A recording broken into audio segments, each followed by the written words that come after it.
racers. Men who race motorcycles on ordinary Irish country roads. Roads that on any other day service cars, buses, tractors. Roads that are lined with trees,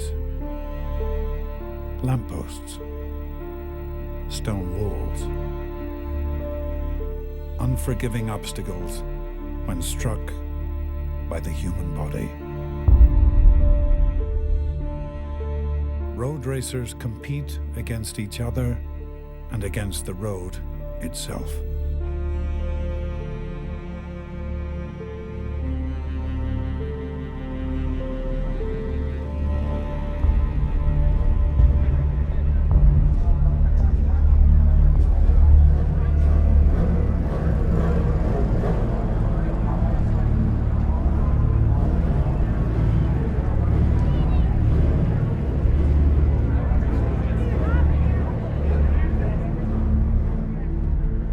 For the racers, it is a passion, an addiction to speed they cannot resist. For some, like brothers Michael and William Dunlop, it is also a job. A way of life passed on to them by a previous generation. By their father Robert and his brother Joey, two of the world's most successful road racers. Two men who risked everything to win.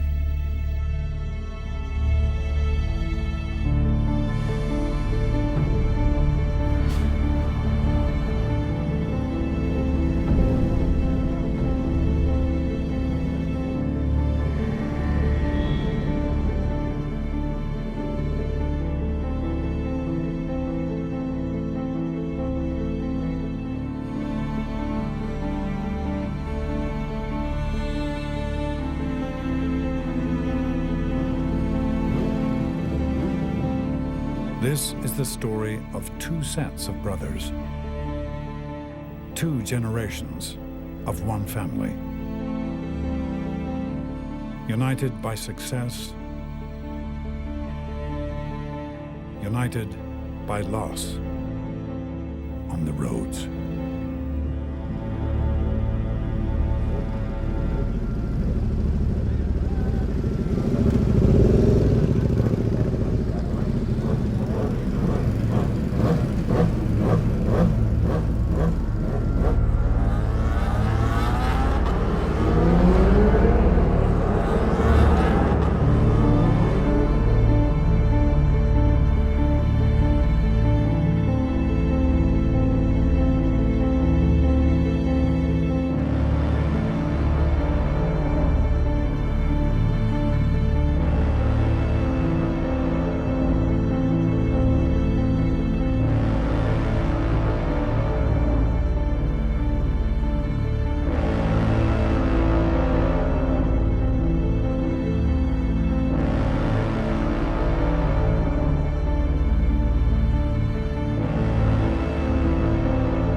There are few places in the world where men still race on closed public roads.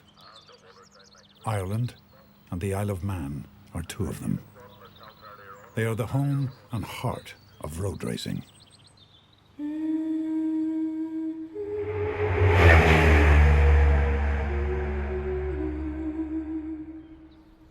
And on any given weekend, from April to September, the traveling caravan of riders and fans hitches up and makes its way to the circuit.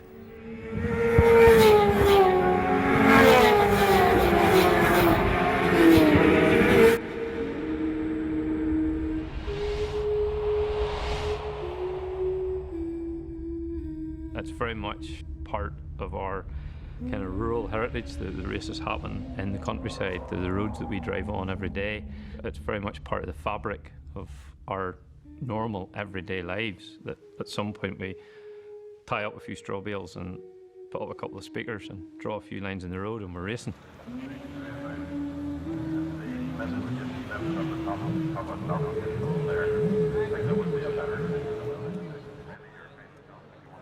We go out behind another race, and then we'll go out behind the support on the 6th then and give her a break around, fill the front, everything will be grand.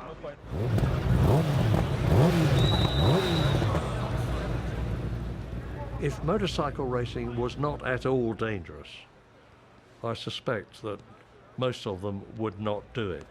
It is the challenge of facing up to danger and overcoming it that attracts them.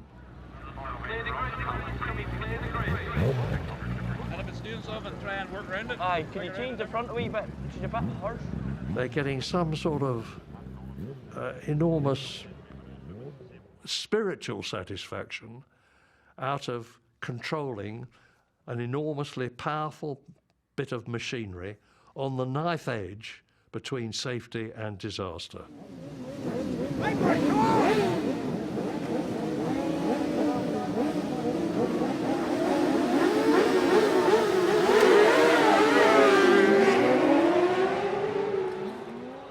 It's a fine art, you know. If it goes wrong, you're going to get hurt, or even worse. Looking in from the outside, it looks insane, you know. What are these people doing? But when you're on the bike, you feel in control. What's your wheelbase at? Terrible. Most fun on this one. What's yours like? I nearly flipped it down to that there twice. It's worse going up the back road because you have to short shift up the hill. It's kind of hard because people run you down for it and say do you not care about yourself and that there, but you know, it's a great life, and you know, just being on the edge the whole time and having, you know, it's just having no worries and just doing what you want. And if, you know, if something was to happen, like, it's, you know, I don't care. I suppose that's what it is. Is she rebounding fast enough? You know, when she's off the throttle, is she freaking dropping herself again at the back enough to take the grip? Life itself, you don't take much into it, you just sort of go about thinking about yourself. It's not a nice way, but you can't have a real life outside racing because, you know, if somebody wants to spend time with you, it's all about bikes. You come home, it's bikes, you know what I mean? And you take a lot of things for granted, and probably you are very selfish in it in the way you do it.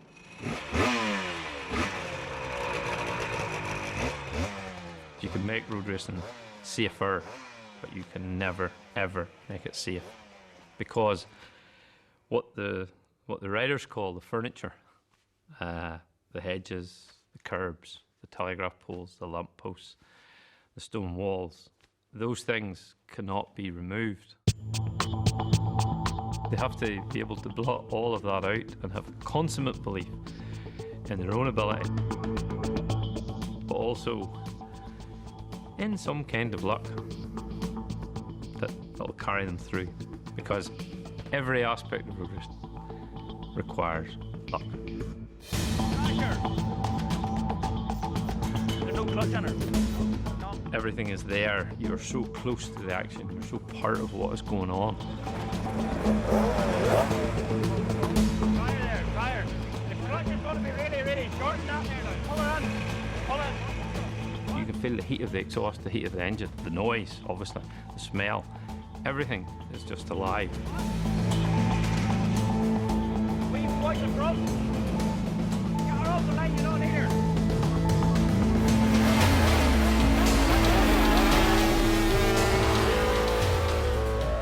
If you think about what it's like to watch it, what the hell must it not be like to be sitting on the thing?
He was to become a multiple world champion. But back in the 1970s, road racing started out as some fun for Joey Dunlop, uncle of William and Michael Dunlop. Some excitement to share with his brother Jim, brother-in-law Mervyn Robinson, and close friend Frank Kennedy. They gathered in the northern Irish village of Armoy. Young men who spent every spare minute squeezing all the power they could find from their temperamental two-stroke machines, and who competed at the weekend. Not for money, not for trophies, for the thrill of racing.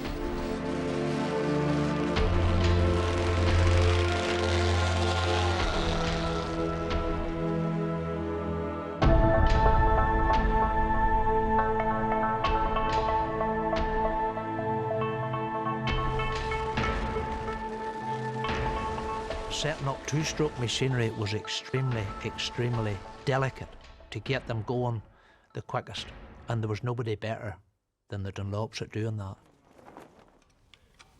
They would have converted their bikes in such a way that they were missiles, and then when you had a bike that was like a missile and you set somebody with the talent of a Dunlop on it, you had a recipe for success.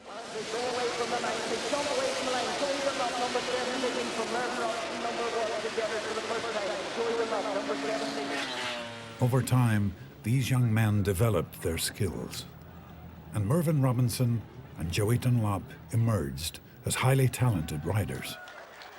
The racing became serious.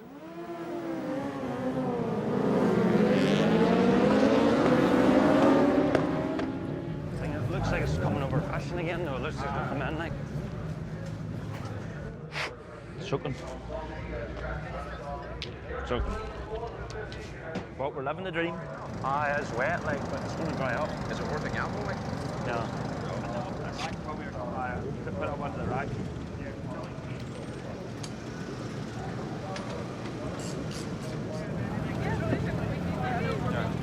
Get that trolley over here. Bring it in with it.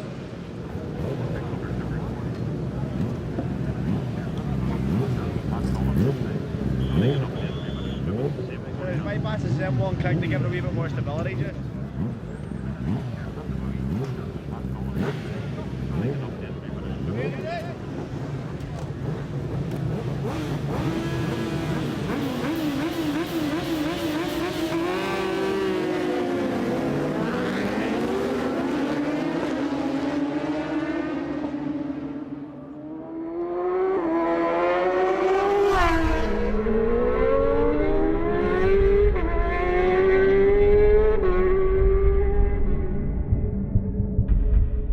By the late 1970s, Joey Dunlop had become one of Ireland's leading road racers.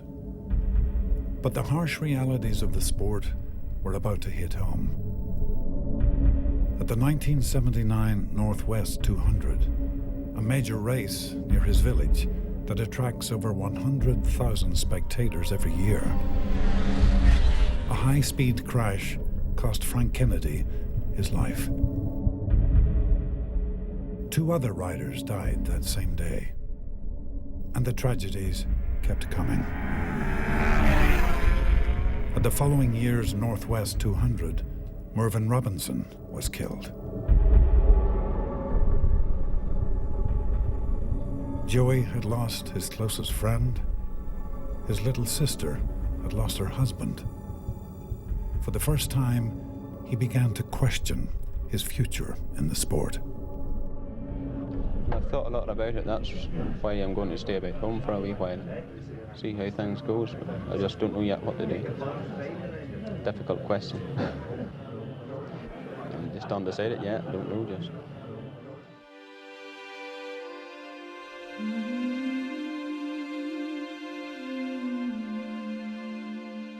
To lose your brother-in-law, Mervyn Robinson, and another dear friend in Frank Kennedy who lost his life.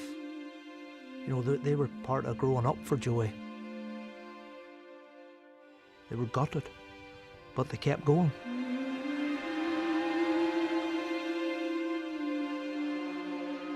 Two weeks after Mervyn's death, Joey was racing again. At the Isle of Man TT, the most famous of all road races. A 37-mile circuit through towns, villages, and over a mountain.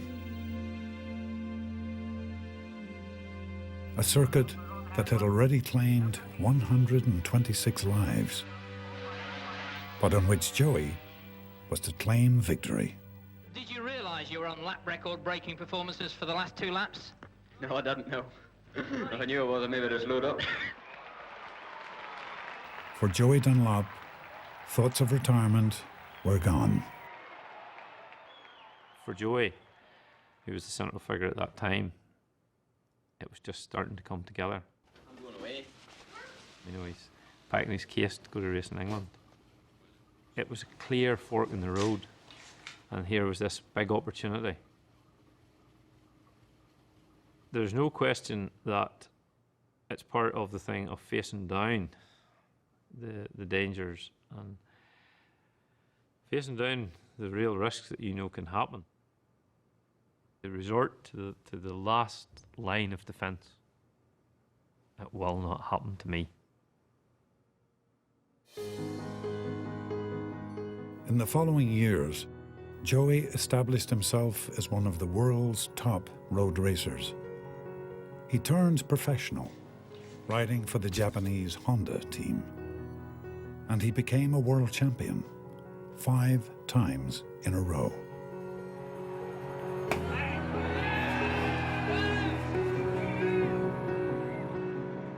Joey was the best at the time, so he just followed the best. I had a Joey Dunlop thing in my house, in my bedroom. I cut a J and an O and an E and a Y, and I made Joey Dunlop in a big arch on my wall, bedroom wall, and just stuck pictures of Joey all over the wall.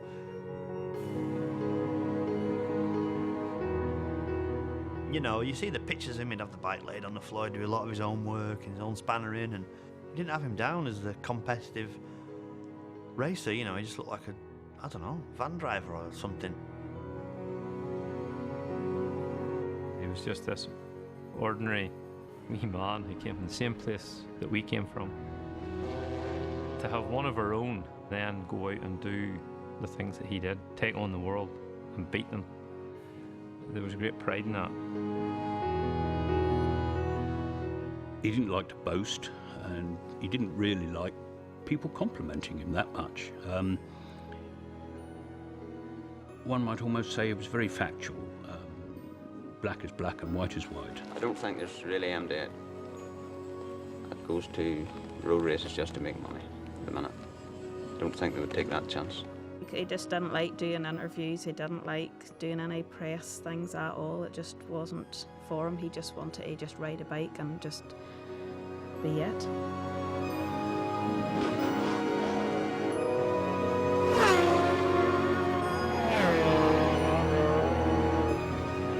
He got a lovely way about him. You know, everybody in awe of the man, including myself a lot of the time. Totally without an ego. He just grew on you, you know. The love for the fella, it just grew on you.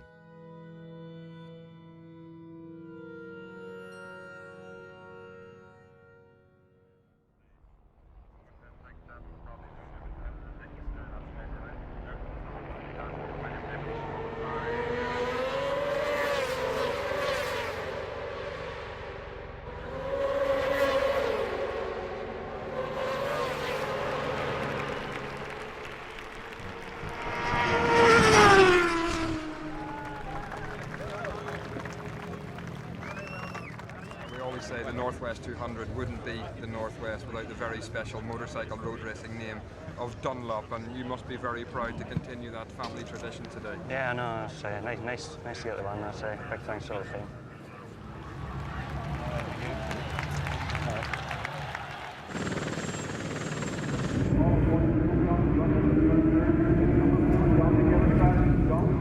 No, we'll try something else. We'll try something else. It'll be a bit of crack and see how we get on.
William, you alright, son? Aye, super. Fucking place is lovely.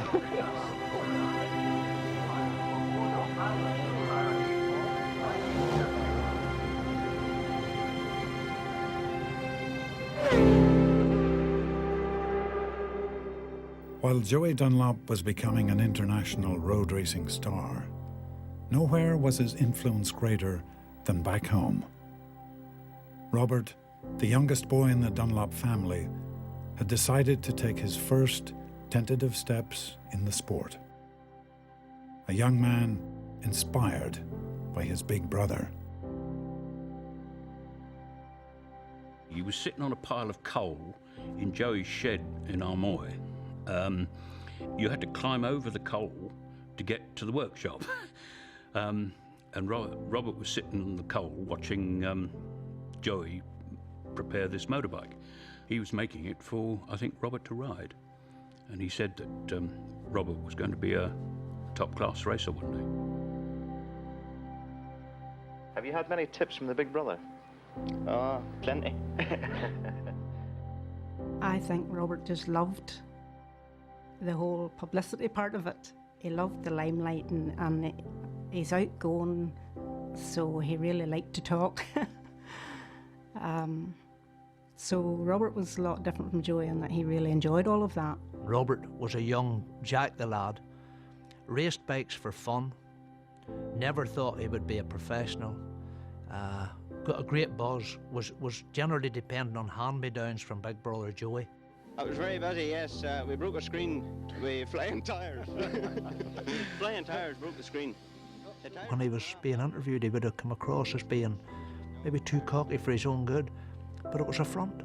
You know, really, whenever behind the scenes, as soon as that microphone disappeared, Robert was a person who did lack self-belief, you know. Joey was first in the scene, and Joey was unique, and Robert really struggled at that. Robert decided, well, you know, I can't live not so much in the shadow, but I have to be my own man. And he tidied the act up and was able to talk. Very, very good PR man. And he learnt that the best way forward for him was to act in a responsible, professional manner. So it was kind of really a slow process of grooming Robert into something different to Joey. Got to well look the part, you know, as well as do the part when I'm on the bike. So it's quite a lot.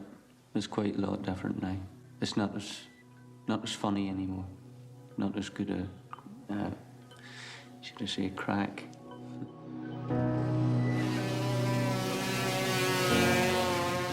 So here comes the winner, Robert Dunlop. Over the line, takes the checkered flag.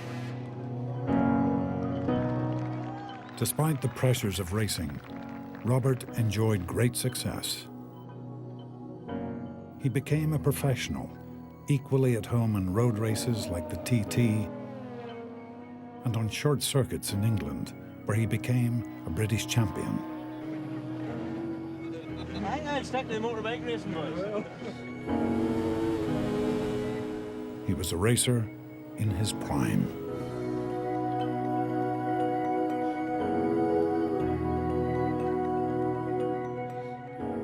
I'm a realistic type of fella. I'll not be racing all my life. I intend to race for about another 5 or 6 years, and hopefully by that time this place will be up and running, and that'll be like a family business, you know, and something for my sons then maybe, whenever I get old and grey.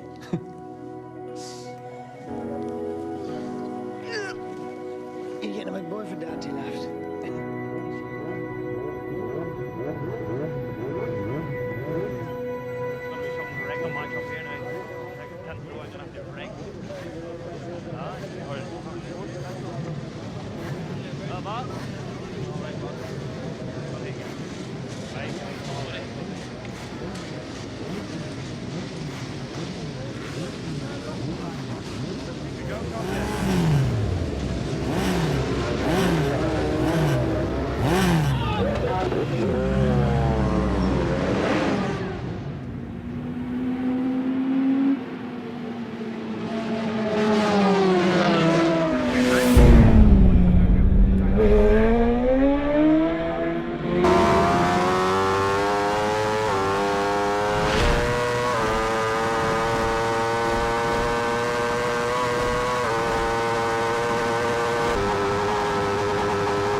road racer, success and tragedy are separated by the narrowest of margins.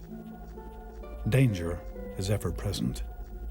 Death just a split second away. For Robert Dunlop, learning how to accept this truth became part of his life.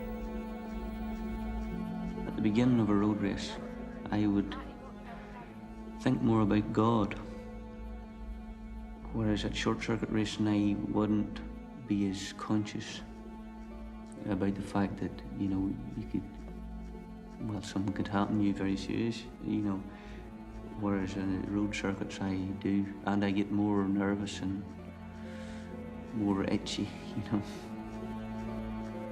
As a man confronting his fears, Robert faced his biggest challenge at the Isle of Man TT.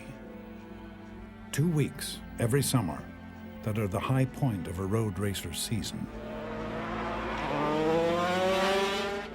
But as Robert knew, this was the most dangerous circuit of all. I remember him standing on the grid one day and I actually saw Robert's knees shaking. And I remember saying to him that night, "You were a bit uptight this morning, you know," and I says, "Does this place get to you as much as it gets to me?" And he said to me, "Ah, it does." And I said, "Well, why then race it?" You know, and he said, "Well, the thrill of racing the TT circuit and getting home again just outweighs the fear of not racing it."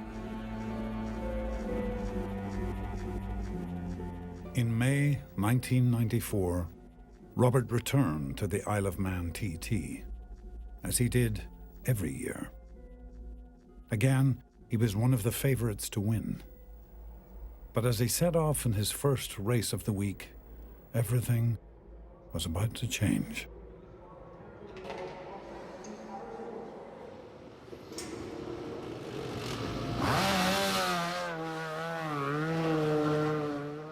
Word came through. Robert was reported missing. And then it came over the loudspeaker. Would Liam Beckett report to Mrs. Arms at the incidents office at the TT. And I knew bare face. And she took me in and she says, "Liam, he's off."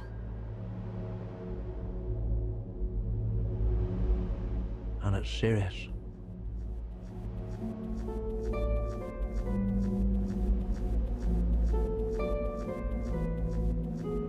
They took me up on my own to Dr. Stephen's room, to what they call a trauma room.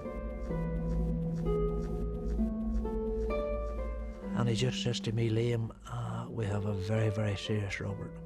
Seriously ill Robert." And he says the next 48 hours is touch and go.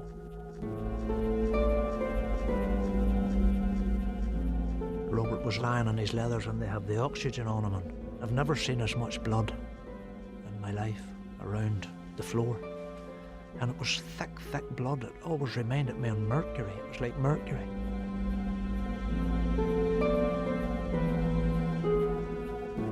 He was just conscious and no more, and I remember him saying up to me, "The wheel come off, LB. The wheel come off." And I thought, Christ almighty.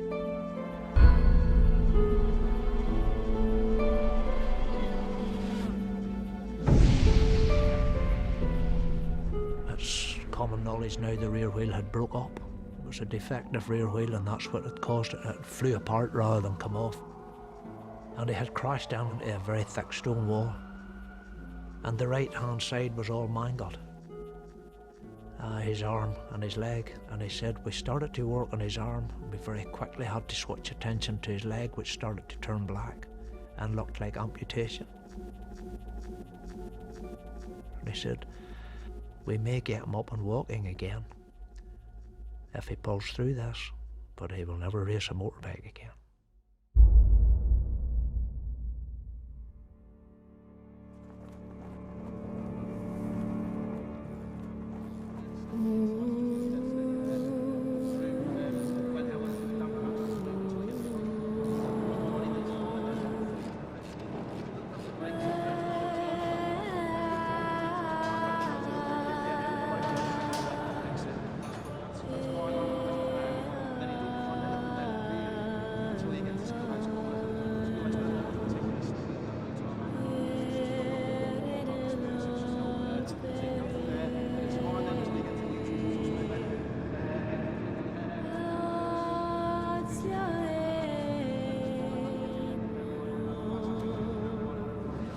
bit slick there, but then from there, the road was actually wet. Like 3/4 of an hour ago, the road was soaking wet from there to the 32nd.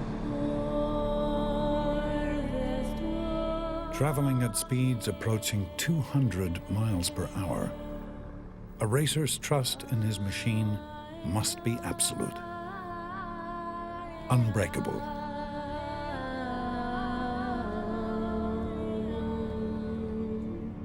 For Robert Dunlop, that trust had been cruelly betrayed when he crashed the 1994 TT. He had escaped with his life, but only just. It seemed that his days as a road racer had come to a premature end. It was definitely career-threatening. The leg, it was horrible. It was all mangled, and he had a big cage on it with screws and things, and that was on for a long, long time.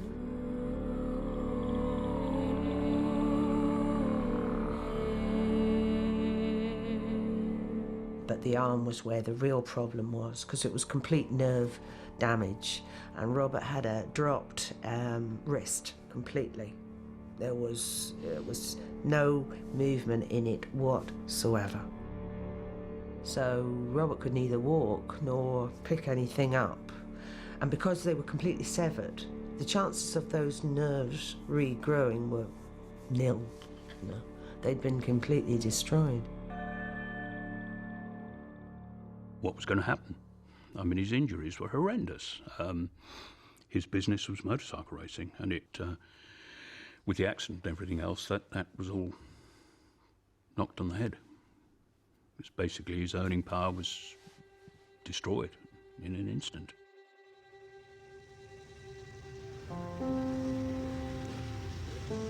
While Robert began the slow process of healing his body as best he could, his brother Joey continued to race.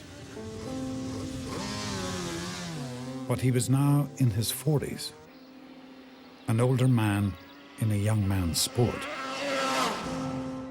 Wins were harder to come by.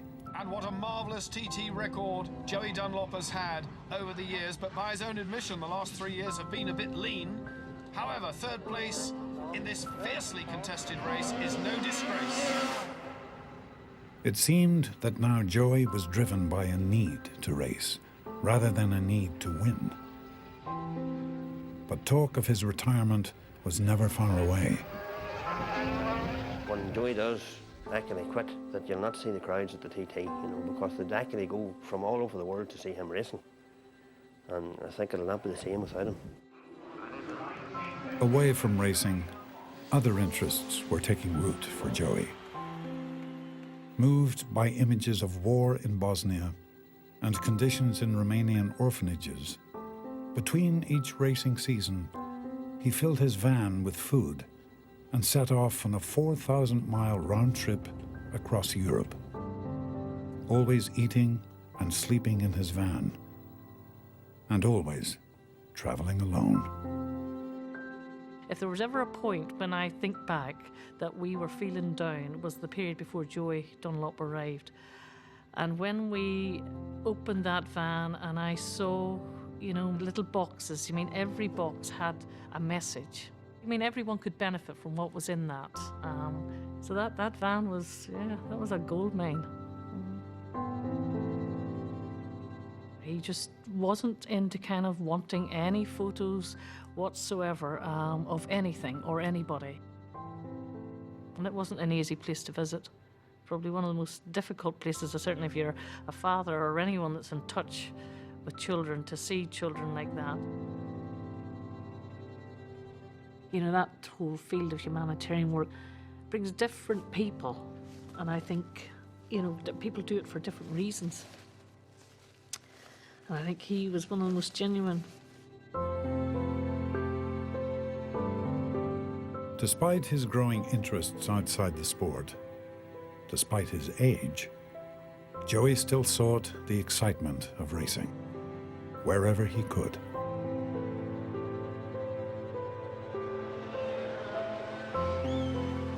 But in 1996, A crash in the Eastern European country of Latvia left him with a dislocated shoulder, and yet again, questions about his future. When things like this happen, do you ever think that maybe that's it? I thought about it. I thought about it a lot, but once it comes, once you get better, you always change.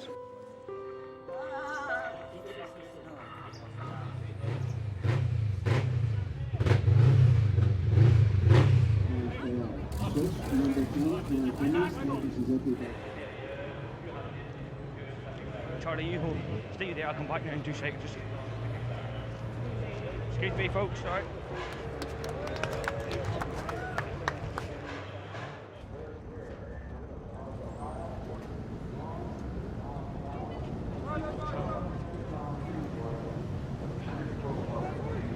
Where's my girl at?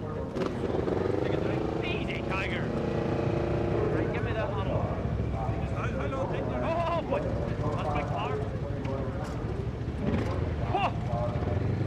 In the park.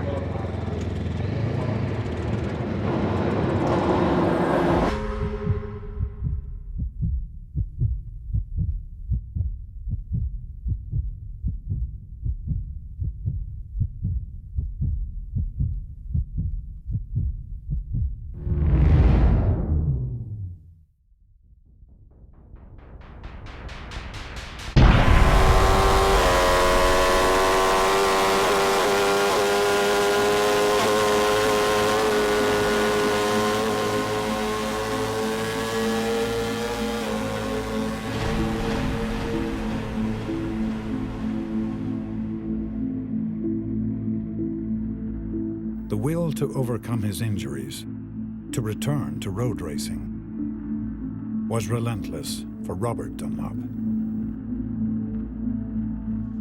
Just 2 years after the crash that almost ended his life, he was ready to return to racing and had his sights set on competing at the Isle of Man TT once again. Can you be as good again? Well, I think so. And a lot of other people think so as well. So. But the injuries he had sustained were lasting. He rode a modified bike, with the front brake switched from his right to his left hand.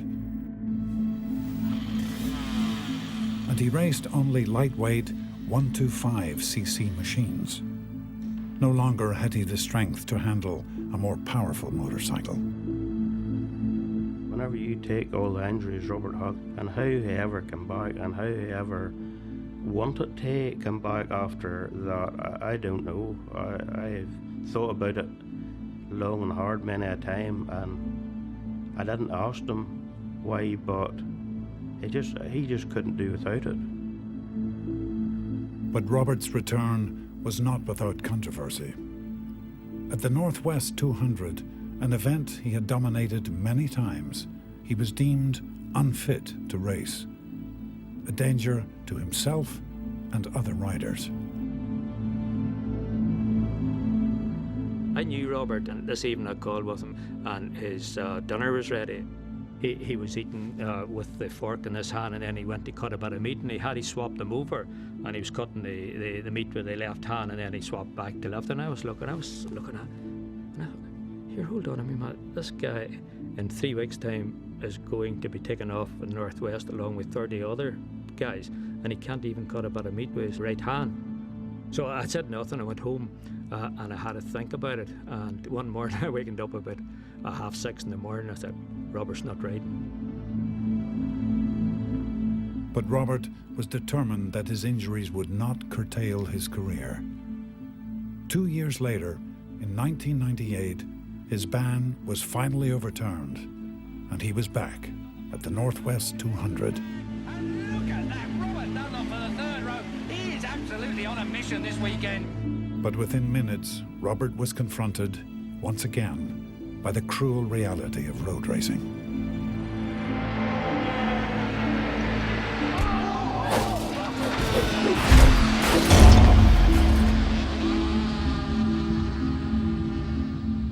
Robert suffered a broken collarbone and concussion. Only a metal pin inserted after his crash in 1994 prevented his leg from breaking.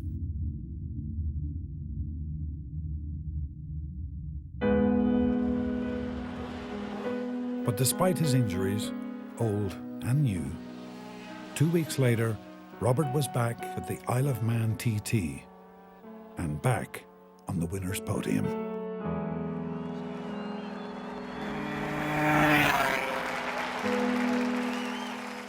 One of the times that I really had to swallow, and I think I struggled, was when he came back and won a TT. And Dr. Stevens had said to me, he will never race a motorbike again, Liam. And I'm thinking, not only is he won, he's won back in the Isle of Man, where he was nearly killed, and he's back to prove a lot of people wrong. I mean, it's brought me back from the brink of despair, really, you know, at times. It's been a bridge over troubled water for me.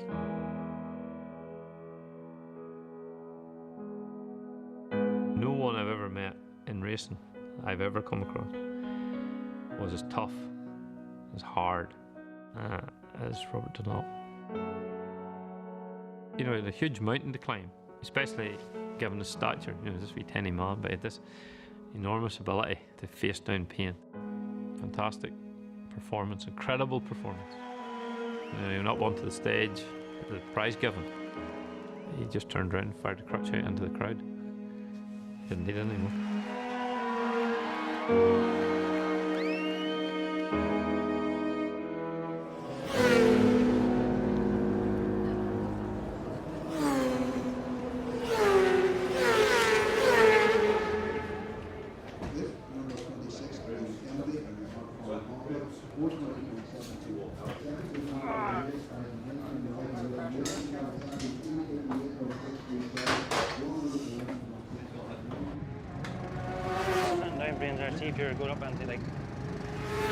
So you're on that slick tyre, aren't you? Yeah. Same when we did at Mallory, we ran that slick.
While Joey and Robert were still competing, often against each other, by the late 90s, it seemed their careers were drawing to a close.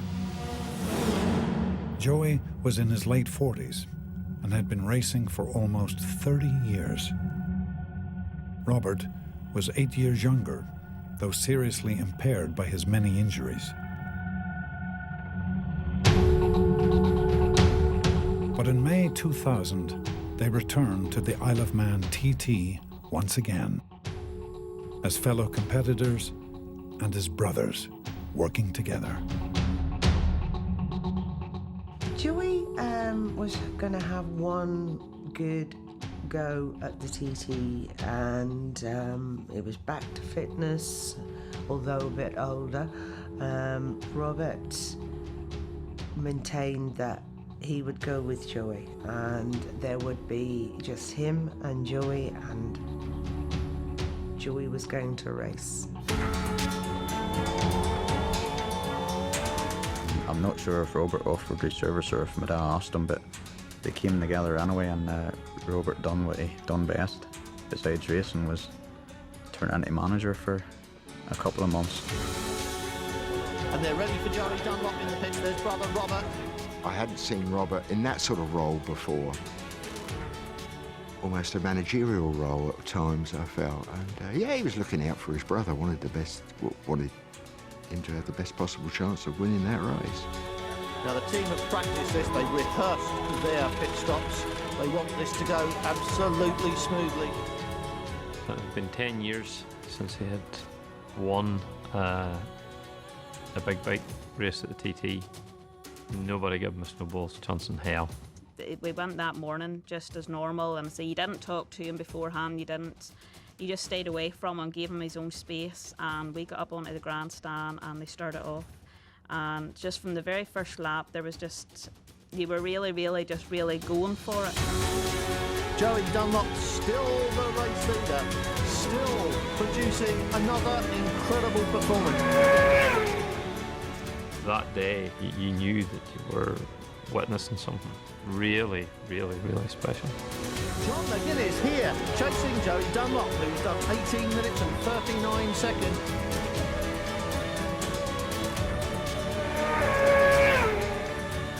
I was a TT winner the year before in '99, and I sat off 10 seconds behind Joey, and I was going to beat him. In my own head, I was going to beat him. That's it. You know, I'm the champ. I'm the man. This little old fella, he's having it. I never saw which way he went, which again, I rode hard, and he just left me for dead.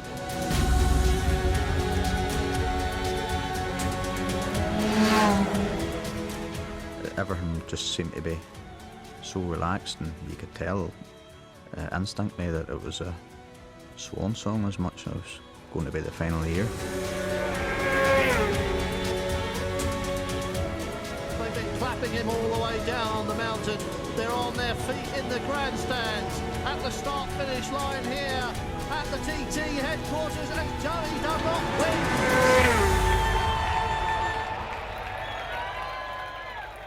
I remember like all of us being there, you know, and there was a huge contingent of Irish press there as well. Like hardened press people, like, as we were, had seen a lot of stuff, news and sport, and just couldn't believe it, looking at each other as much as like, what's going on here. Whenever he came in from that race, I don't think I've ever seen him as happy in all my life. He was just so happy. Whenever I come in and say it, I'd never seen him as happy.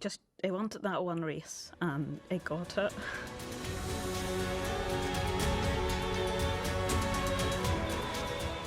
That week, Joey won 2 more races on the Isle of Man. And after his final victory, he was joined on the podium once more by the rider who finished 3rd, his brother, Robert. You'd have just thought it was meant to be, because Robert was very much a part of it that year and made sure everything was just perfect, and people had them many a time as arch enemies and things like that there, but that never was the way of it at all. The two of them was very close, and if they'd have needed anything from each other, it wasn't a problem. Joey Dunlop was 48 years old. It was 23 years since he had won his first TT, 30 years since he had started racing with his friends on Irish country roads. But in the twilight of his career, he had added to his record as the most successful TT rider of all time.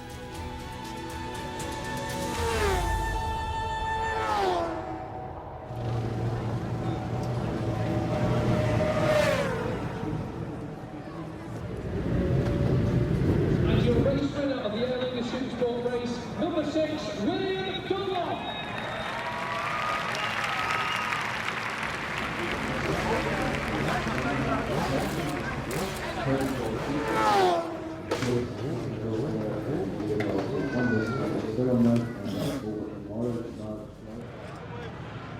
bit.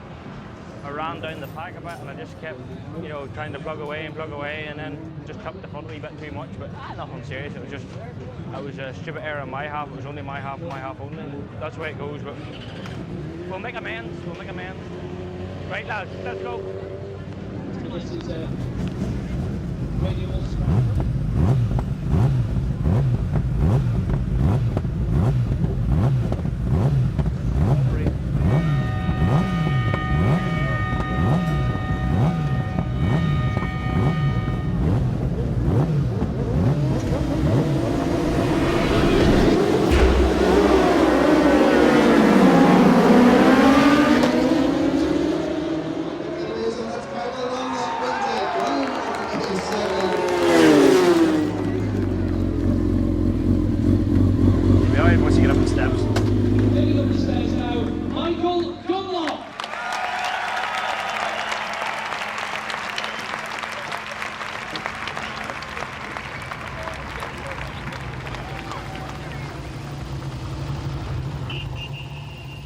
Joey Dunlop's victories at the Isle of Man in June 2000 were a cause for special celebration. Back home, he was hailed as the returning hero. But yet again, tragedy was to intervene. As Joey partied alongside Robert, he received the news that his close friend and sponsor, Andy McMenemy, had taken his own life. Oh, cut him in two. Andy was a larger-than-life character, absolute gentleman, bit of a comedian, centre of any party, and he was loyal as can be to my dad. We never mentioned it in front of my dad. We never mentioned any of his old friends in front of him. Something just that was never ever brought up. Just whatever way my dad wanted to deal with it, that's what it was.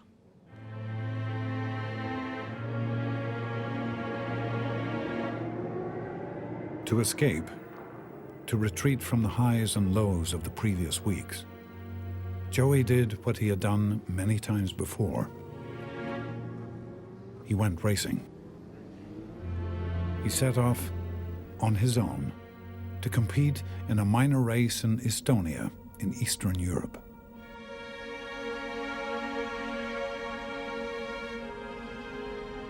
It was way clear in his head. Joey just wanted to get away. And away he went in the van, like drove to the tower. Amazing. You know, he enjoyed driving. Gave me a little history lesson of Estonia. Joining with the locals. Yeah, he loved it there.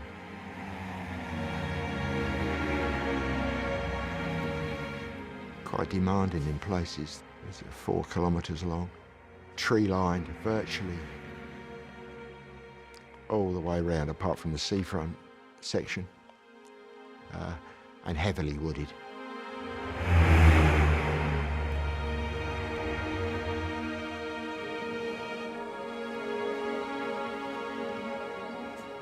He did a sighting lap and then decided to change the front wheel. I think, yes, he nodded to me as he seemed fine with that. And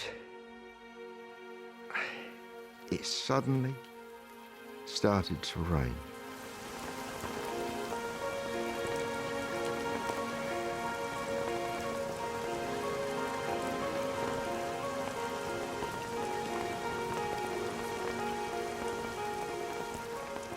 Flag went down, off he went.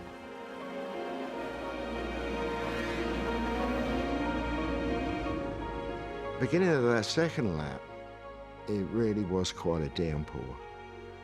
So the conditions of that last corner changed dramatically. And sadly, when he came upon that corner, it was just waterlogged.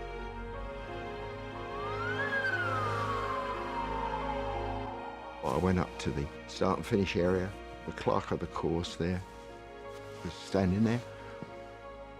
And I said, can you give me news of Mr. Dunlop? And I said, oh, he said, he's had an accident. And I said, you may go, you may walk, he said. So I started to walk towards the last corner. I could see people in the distance. As I approached where Joey was, the crowd started to open up. And there he was, he was lying there. I sort of walked to him and give him a cuddle, but no, he'd gone.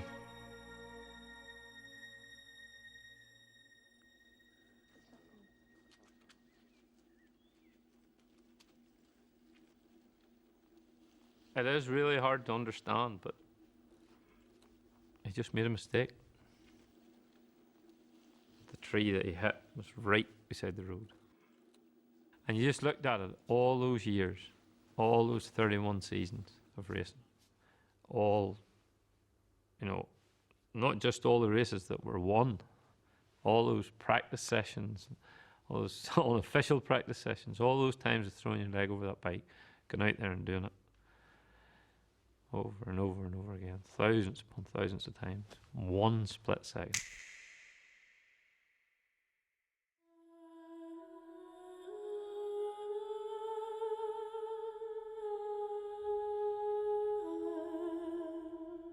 When we went to Estonia on the first anniversary, we went to a hotel, a lovely hotel which overlooked the beach at Tallinn, and there was a Joey Dunlop suite in the hotel, big sign on it, and that was there for him to stay in.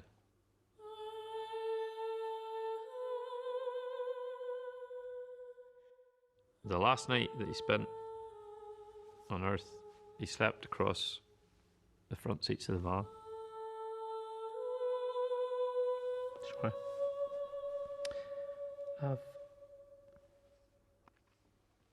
I've always found that really, really symbolic and really hard to take in a way, but so completely fitting about everything that had went on down the years.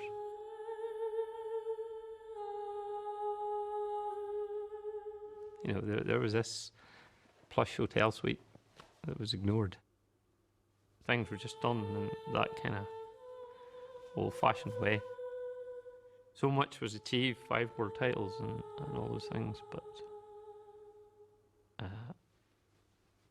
Joey the man never changed.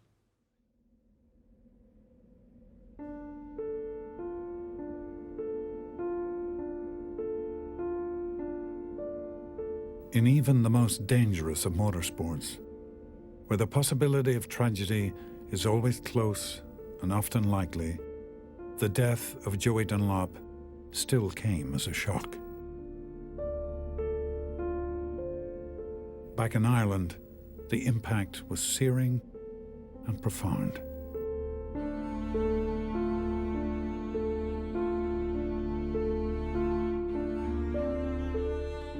The worst phone call of my life, really. Simple as that. Terrible, it's a phone call nobody wants to hear, but it's the same as everybody. Nobody thinks they're going to get that sort of phone call, but sadly we did.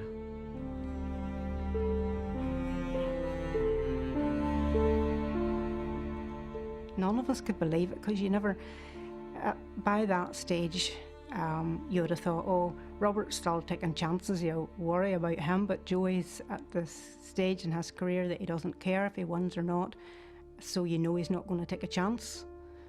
And I don't think he took a chance on that day either. I think it was set out for him, and I don't know why.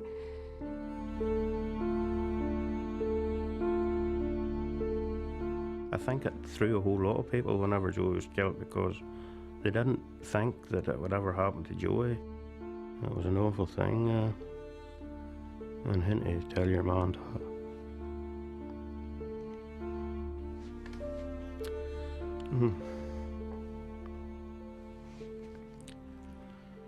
It haunts you all your life.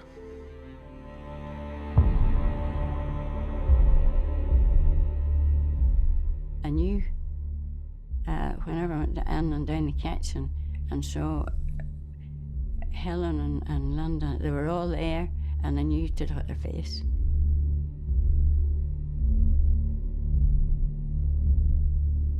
I think it never really hits you. Everything's past and you start then to sit down to think. And I would say it probably hit the rest of them the same.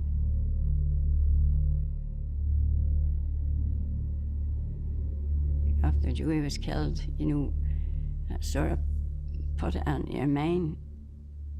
Anybody could be killed. But I say I never ever dreamt that anything would ever happen to Joey.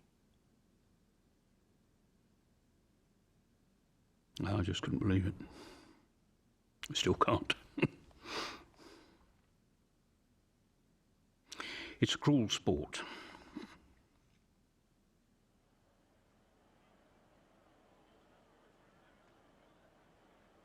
Just wasn't to then that we realised how much people thought of him. We just left it open for people, for fans to pay their respect, for I think that's something special, you know, in a racer's life. And we just couldn't believe how many people had took the time, you know, so it was very nice. I remember looking back down the road, this great avenue of people as far as you could see. And it was, I think it was, did they say it was upwards of 50,000 people? It was, that was the mark of the man. I mean, everybody loved him. And it surely showed through that day. While many thousands around him mourned the death of a sportsman they loved, Robert struggled with this intense personal loss.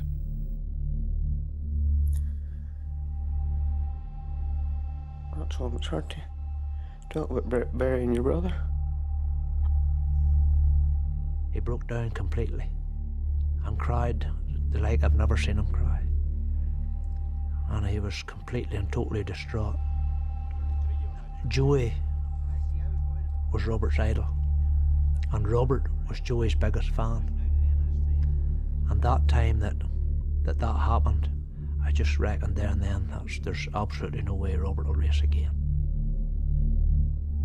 There was a lot of feelings on there for Robert to deal with, too, as a brother and a fella competitor. You know, we probably had a lot going on, you know, thinking about it and then probably wondering what he would do. And, you know, it was hard for him too, like, because at the end of the day, like, he was racing with him and then he had to go without him. Just it's in their blood. God, he was a motorbike rider. Despite the loss of his brother, despite the speculation about his own career, 6 weeks after Joey's death, Robert was racing again. And as he continued to compete over the following months and years, it became clear that he had made up his own mind about Joey, about racing on the roads, about his own future. I didn't feel that sorry for Joey. I felt sad, you know, but I was more saddened for my mother and father, you know, and Joey's wife and kids than Joe himself. Because I think Joey and I looked at it from the same point of view, that you'd better killed with a motorbike than, you know, lying for 6 months, you know, not well and dying at the end of it. He nailed his colours to the mast in every way, because he suffered great loss. You know, he lost his brother, he lost many good friends, but he raced on. And surely the ultimate question, the ultimate challenge to anyone, if it involves something of risk or danger or threat, is, would you allow your children to do it?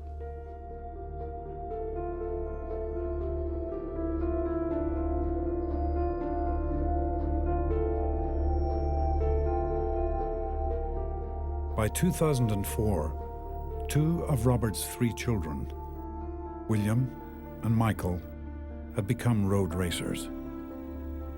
But thoughts that he might retire, might make way for this new generation, were not shared by Robert himself. I knew William and Michael were both keen, and I tried to tell them, you know, you've done everything, you don't need to do any more. Maybe it's time to spend a bit more family time, but you underestimate a road racer when you try to get that advice through to them, because they have a different mindset.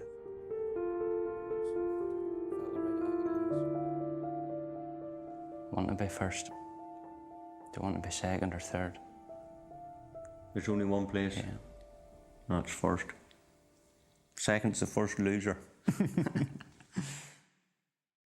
It was his way of getting away, I suppose, from, you know, life, you know, in general, you know, going doing his own thing, you know. And I think if he didn't do it, you know, what would he be doing, you know, moping about? So, you know, I say when you go down this route of racing, it's all you have. You have nothing else to go back to. It's not as if you can go and be a solicitor or whatever, you know, you've got no skills, it's just racing and racing only.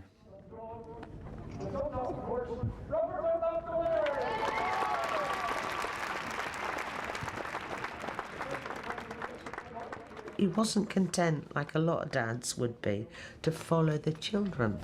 He had to be one of them. He couldn't have retired. He couldn't have thought of the family first. Oh, loved his family, don't get me wrong, but he couldn't have thought in that context of, well, I'll do it for the family. Because he was still enjoying the dream, wasn't he? You know, his dream.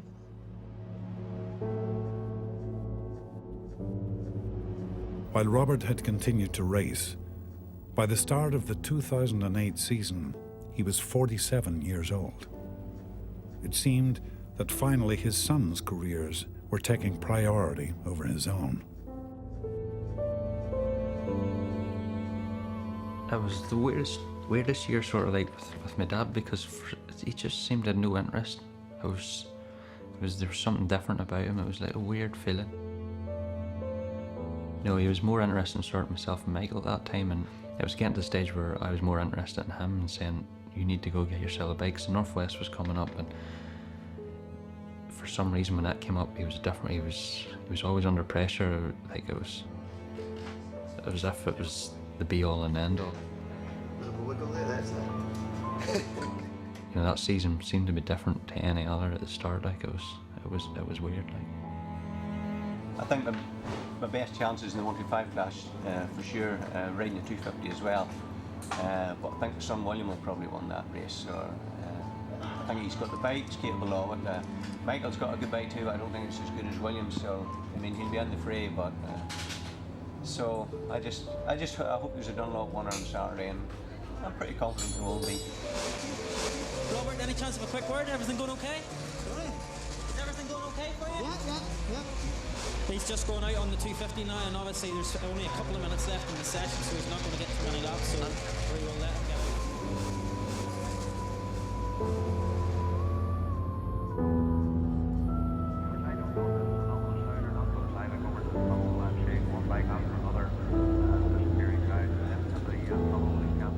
On that night, we sort of came out of the pits and you come under the tunnel and go onto the road, and it's always a bit argy-bargy, you know, people want to get to the front, get a clear run, and you know, whatever, and it was a bloody cold night, and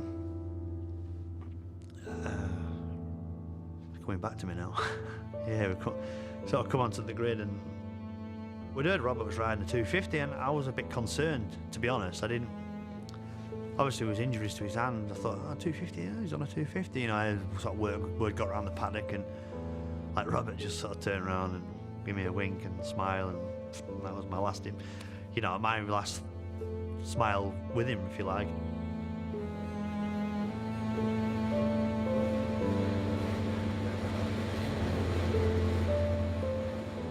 I was a row behind William, and my dad was in the same row as William, and they were sitting ready to go, and I remember sitting warming my bike up, and I remember watching my dad and William's bike go.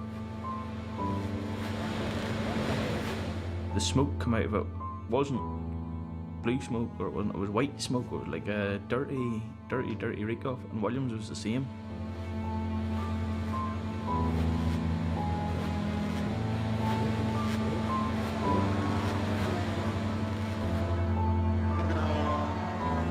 that's not right, you know, just there's something not right there, you know.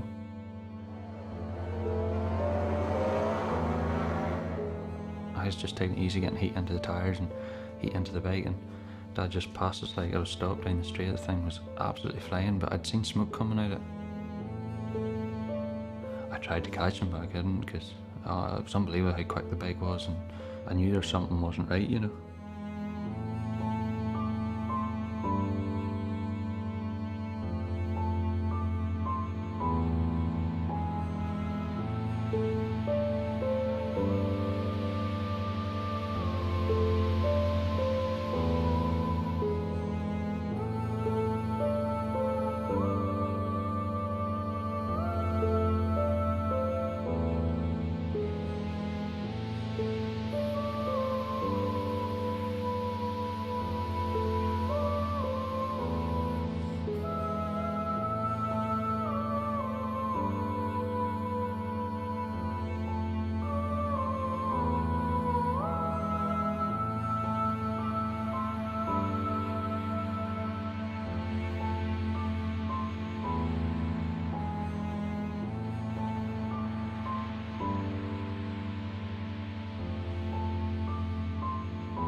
The engine of Robert's motorcycle had seized, and the back wheel had locked up.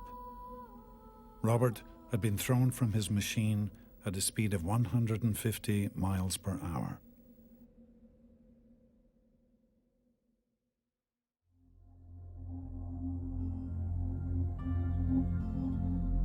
I could see up in front of me, I could see a debris, I could see people running, and I remember just saying, please, hope it's not.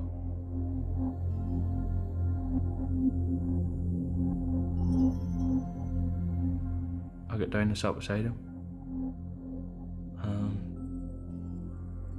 you know, I held his hand,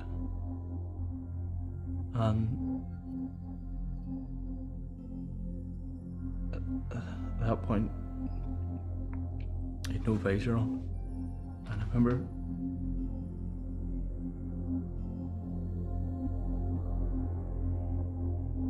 remember just holding his hand, and I remember just the doctor got on the scene, and I just prayed he'd be all right.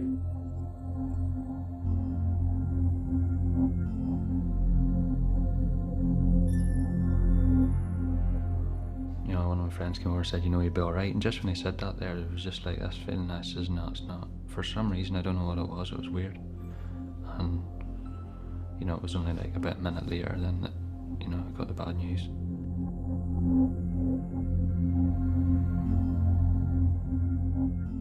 I got to the hospital and, you know, there was just a mass of people and, you know, came through the back door and they just said, look, I'm sorry, we did everything we could, but we lost him. I'm thinking, no, that's not possible. No. We all went into the car and went down. We met Michael. I wasn't that very far behind Michael, but they came out and they caught Michael, and Michael had a bottle of water in his hand, and he just threw it, and I knew then. The medical staff had worked tirelessly and did everything they possibly could to save him, but he was gone. And he was lying in his leathers, I'll never forget to the day I die, with a wee smirk and a wee bit of growth and a wee smirk and only a few wee skint knuckles where his hand had hit the road slap. It was mostly internal. I think it was nearly all internal. And I could see signs where they had been working at him. And I held his hand where the knuckles were skinned, and he was still warm as you or I. And I kept expecting him to open one eye and wink at me, as he had did sometimes before. But this time, he didn't make it. And I suppose a part of me died that day as well.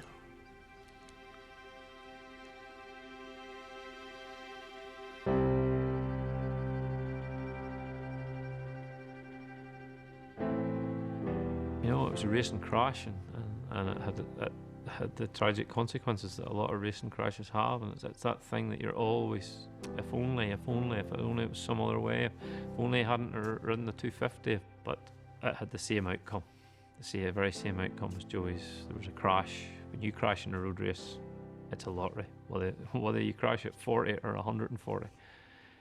When you crash in a road race, there's a lottery whether you'll ever get up again. And neither of them get up again.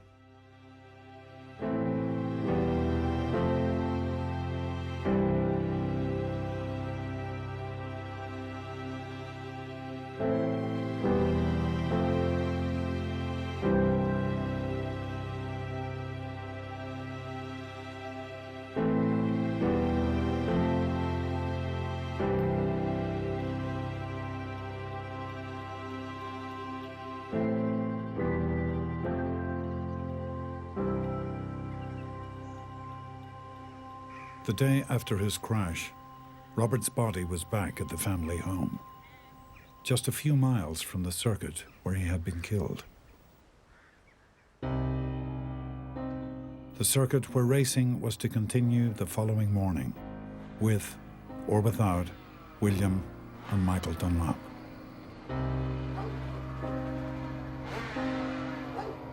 Michael had no intention of racing, absolutely none.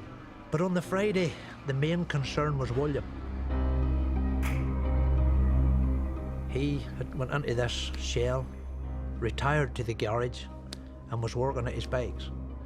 I think when his mum inquired, "What are you doing?" "Getting ready to race on Saturday."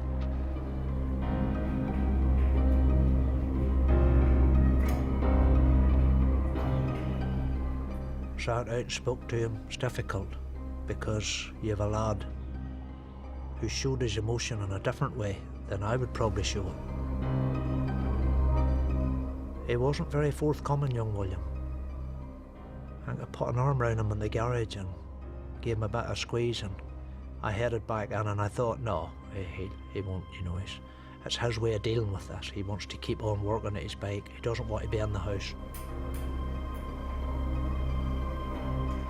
On the Friday, it was just about getting out of the garage and being busy. I didn't want to come in the house, and people, you know, people about you didn't really want to be speaking to, and not that you didn't like them, it's just that you just wanted to be on your own. And as I went out to the garage, and you know, I was left alone, just a couple of people were out with us giving us a hand, and that was the way I went down with it.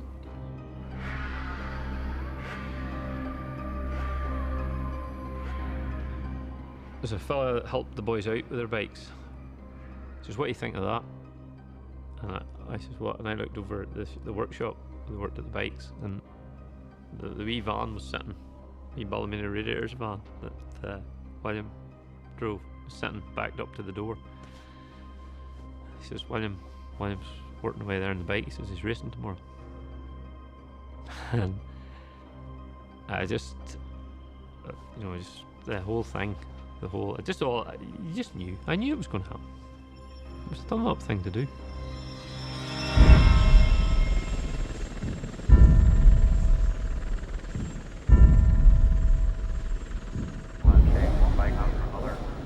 The next morning, William and Michael left the family home and made their way to the circuit.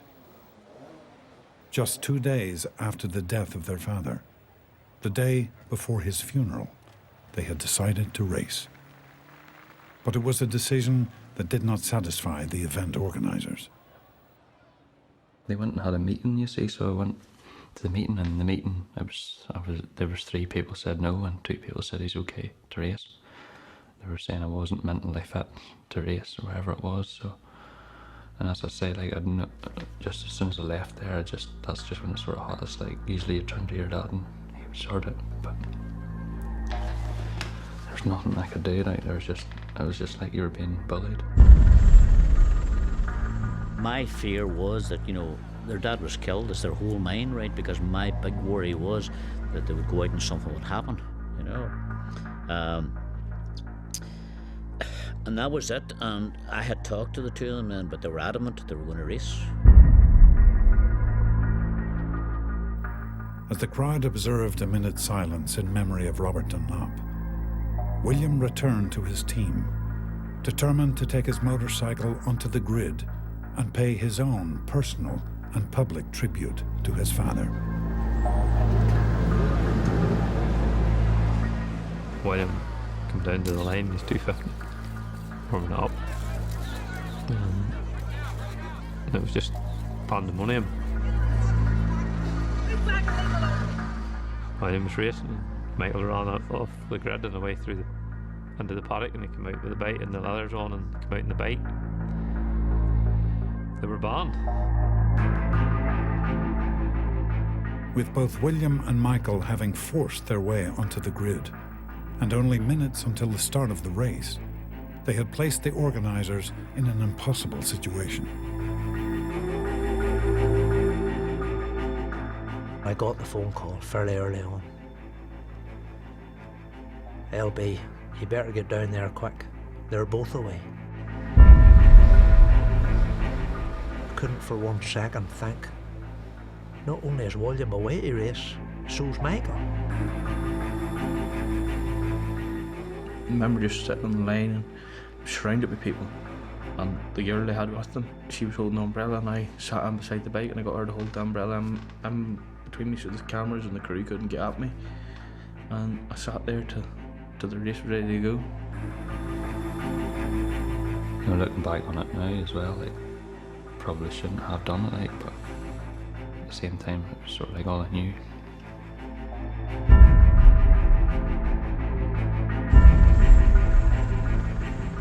The stewards were saying, well, okay, listen, we need to do something here, you know. And I says, listen, folks, there ain't anything you can do now. The boys are on the grid. You know, there's no way in this wide world that you can take Michael and William Dunlop off the grid. If they were seen to take us off the grid, it would have been a shambles. The day would have been a shambles. The people would have went bananas.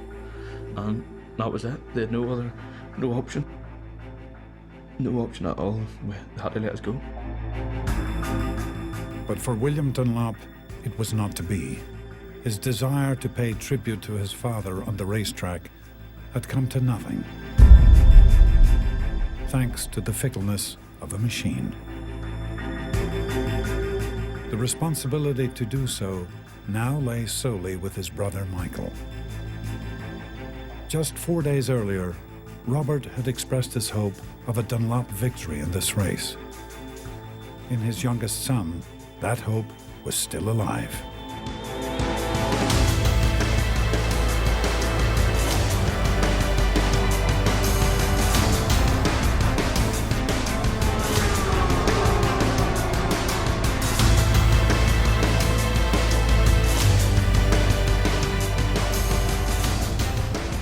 I remember running quickly and jumping into the car and driving like mad to the northwest. But on Northwest Day, if you're not down early, you have an absolute nightmare of getting anywhere near the circuit. I remember having to abandon my car somewhere in Port Stewart and run. But as I was running, I could hear the commentary. The race had started. This is superb. This is what the Northwest 200 is all about. Look at Dunlop now on the inside. I thought McGuinness might be going for Elkin. And it's fantastic. Elkin, Dunlop, McGuinness. That's the top three. Oh, here he comes. Dunlop on the inside, is it? Maybe. Dunlop's looking. Look at that back. Oh, on the brakes. And this will be very popular as he comes through here. Oh, fantastic start by Michael Dunlop. All the time you're thinking, how's this kid doing it? You know, I was only 19 or something at the time.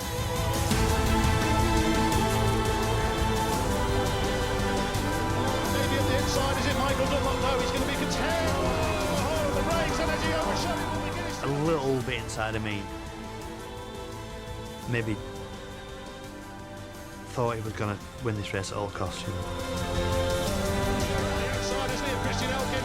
Dunlop, look at this all the way round. Oh, Elkin just slides across him again, but that was fantastic, and Michael Dunlop means business. He was going to ride through whoever was going to be in his way to that checkered flag.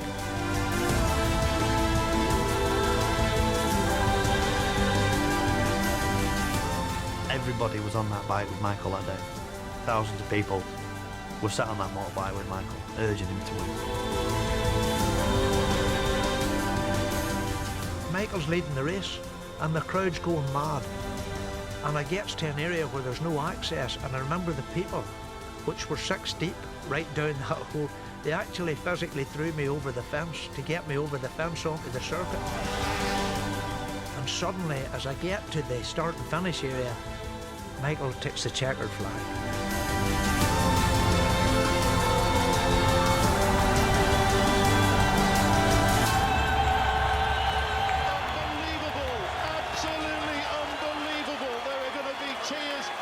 Tears of joy, and look at Michael Dunlop, and that is the result that everybody wanted.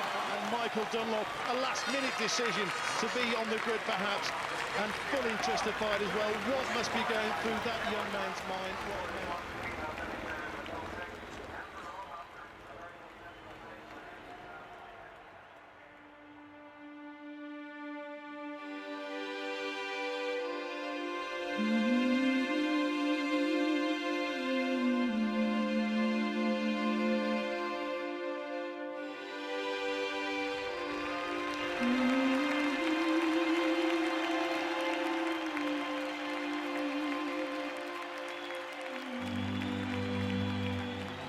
There is no motorsport event has any parallel whatsoever in terms of the sheer emotion of what was achieved that day, what was done in the name of road racing that day.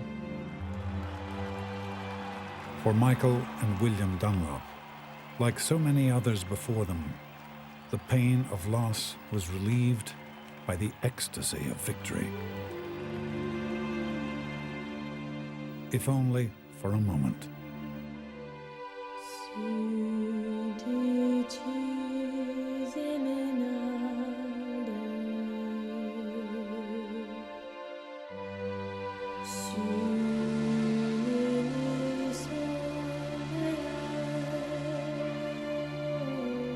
It is in the nature of road racing, where tragedy is inevitable.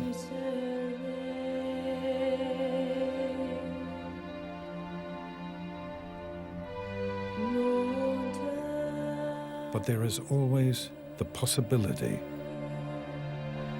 the hope of euphoria.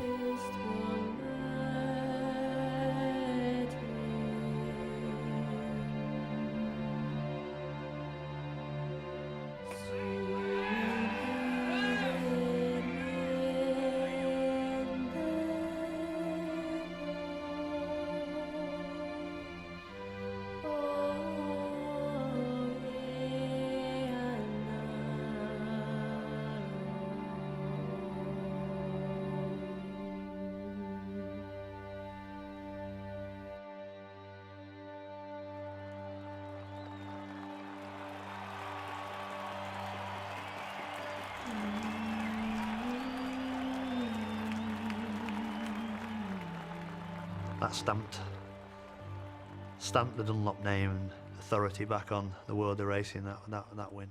You know, he went from being a boy into a man, I think, in half an hour.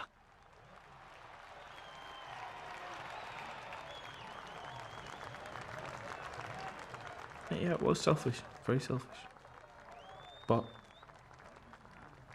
it was the only way that probably could find it, that could cope, could deal with it. I was so happy that I'd done it, but then I couldn't really celebrate it, so I just wanted to get home, and that was it.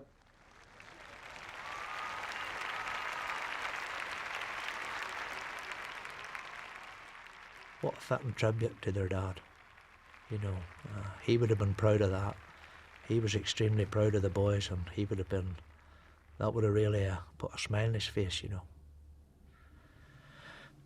And Obviously, the race was over then for him. He didn't stay even for the rest of the meeting. Mervyn kindly got them home.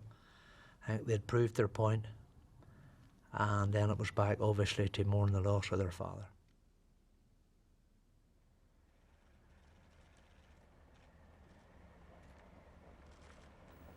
The following day, the Dunlop family gathered to bury one of their own, yet again.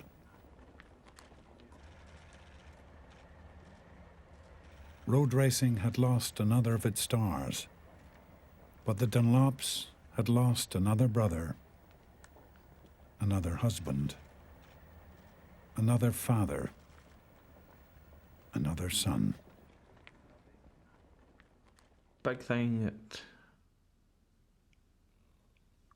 that'll probably haunt me for the rest of my days is, you know, my granny.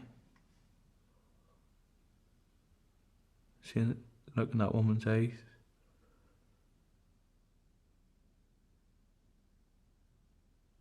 Never forget that, you know.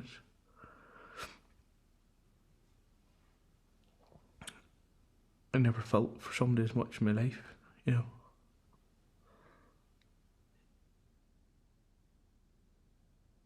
Since Joey got killed, I just actually finished your life. There were always something that wasn't there. But then whenever Robert got killed, you merely had no life after that. So I wouldn't like to think ever William and Meg ever get killed. But I suppose I'll not stop anyway, so. But as I say, like, earlier on days were good, but then you just lost your life. Never, ever, ever would be the same again. I don't think any bad of what had happened and everything. I think, you know, like, it's a great career he's had, and, you know, other people look at it and think it's sad, but, you know, you're very proud of what he's done. Like, it's like, you know, everybody talks, you know, the good old days and stuff, you know, knowing that he was part of it, you know. You know, and then that's to say, when we were racing, and the kind of sort of respect you get just for being Robert's son and that there, it's, you know, you just know that you're part of something great, you know.